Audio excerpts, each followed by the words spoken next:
All right, I'd like to invite Audrey and Lois and today. And even though she didn't stand up to acknowledge, I see that Pat Young is sitting up there hiding, who was also a charter member. Welcome, Pat. We're glad you're here this morning.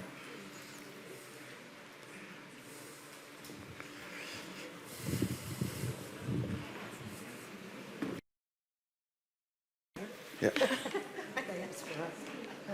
I'll be here for getting up and down.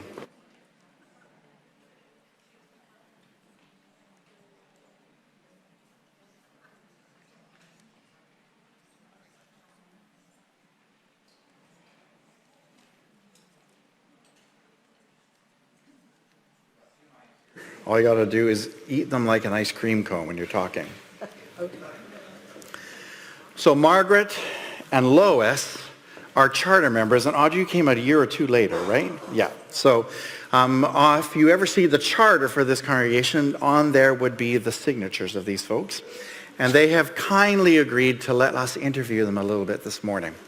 And so we're going to talk a little bit about where it all began. Okay? And so what we want to start with is talking a little bit about what's the context of Cadboro Bay in 1958. I guess I'm the person to say. The Reverend Church, who was the instigator of this actual church, did a survey of the local people because this area was originally a farm. And so he knocked on my door and introduced himself and said that they were thinking about building a church, but they wanted to survey the local people as to what the wants might be. And so he said, with great insight, I think we need a church hall before we have a church. And it'll be a meeting place for everyone, young mums, little kids, eldies. What do you think about that? And I said, I'm right with you. I think that's exactly what we need. He said the church hall would actually be a meeting place. We want a Sunday school. We want to have things for elderly people. What do you think about a badminton court? I think that's marvelous. Go for it. So he said, well, you're just one of many, and we're going to keep a list of these people. Would you be willing to go to that church? And I said, I certainly would. He said, well, of course, that means the commitment, money-wise. So I said, well, yes, I'm willing to do that too. So that was the actual survey of Cadboro Bay United Church, or the hall. So he was good about doing just that. The church hall was built really on his great people skills. And prior to that, we had been meeting at the old Scout Hall on Penryn. And it was very ancient and was leaky. So it was a lovely treat to eventually know we would have a proper hall where people could congregate.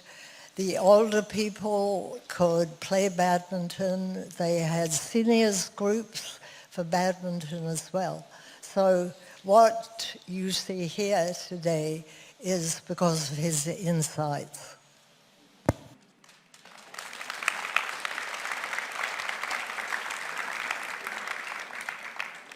The other two of you want to add to that question, to its context?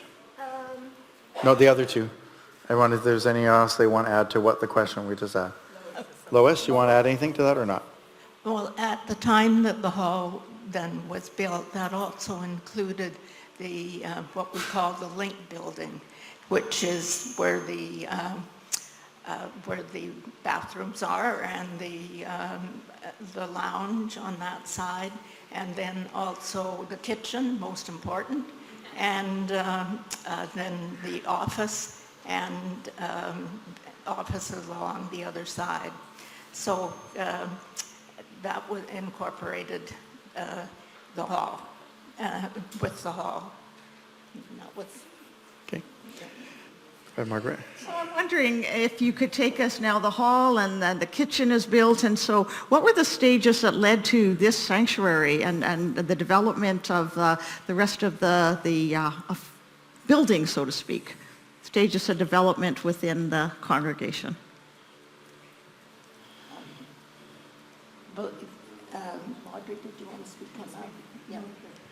Eat it like an ice cream cone. When the decision was made that we did need a dedicated sanctuary, and so that was the beginning then of fundraising and working together, and so it was on March 1967 that the first sod was dug for this sanctuary, and 1 year later, March the 17th in 1968, we had our dedication service.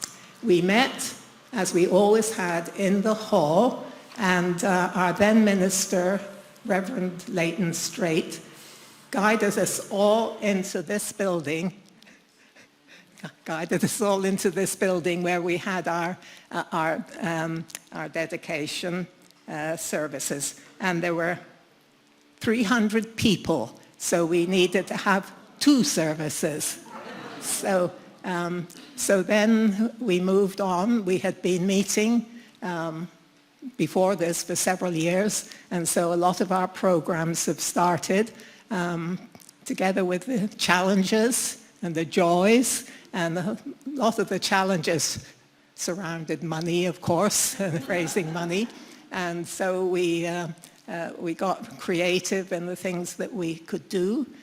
We had fashion shows and of course the bazaars, and money raising nearly always included the kitchen, and so we, with our 1 dishwasher and 1 sink, we performed quite a few miracles, and not everything went right, as you will know that sometimes when we were doing big pots of soup for our outreach programs, there'd be an ingredient missing. So there was a rushing down to Peppers to buy what was needed. So, and then I can remember one particular occasion we had a big program and many people, and the dishwasher wasn't working. So we took turns hand washing all the dishes for this program. But it was really during those times, it was times of joy, because we all cooperated, and somehow we all seemed to work together and had fun and laughter. And it was really in those times that we made our friendships. And I really believe that the friendships and the help of everybody has been at the center of it all, because we went on to, besides these outreach programs, one thing that was close to our heart was the pastoral care, to care for our own church family and to be with them and celebrate their special days, and to be with them when there was a need, and there was different kinds of needs, and so that has always been important, and I'm sure will remain.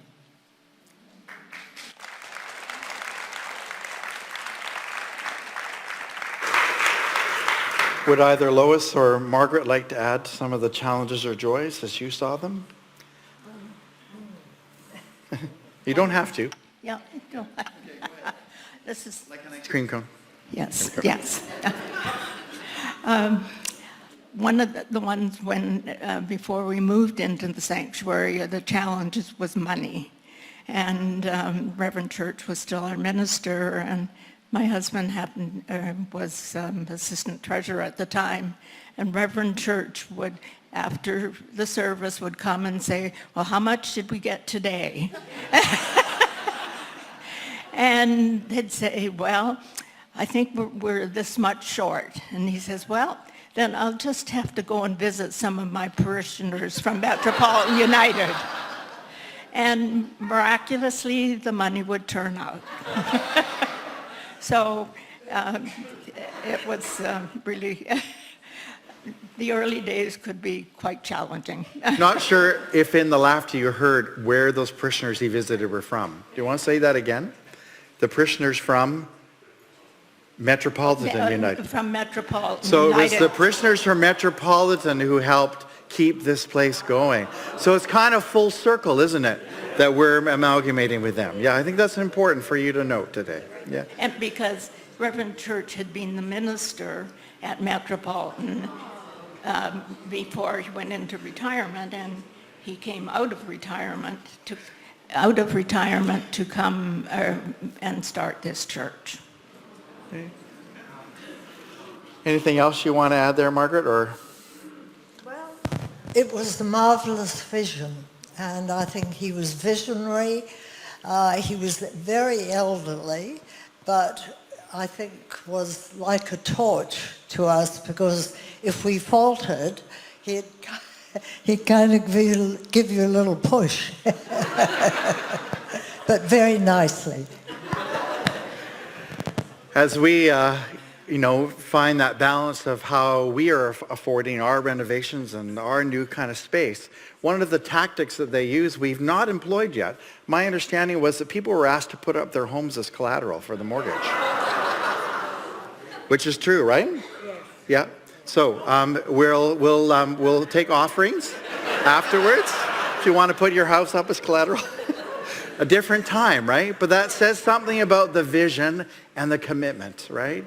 And so much with which to be thankful. And so we cannot thank the three of you and the many others who over the years have been a part of laying this foundation. And so we express our appreciation to you.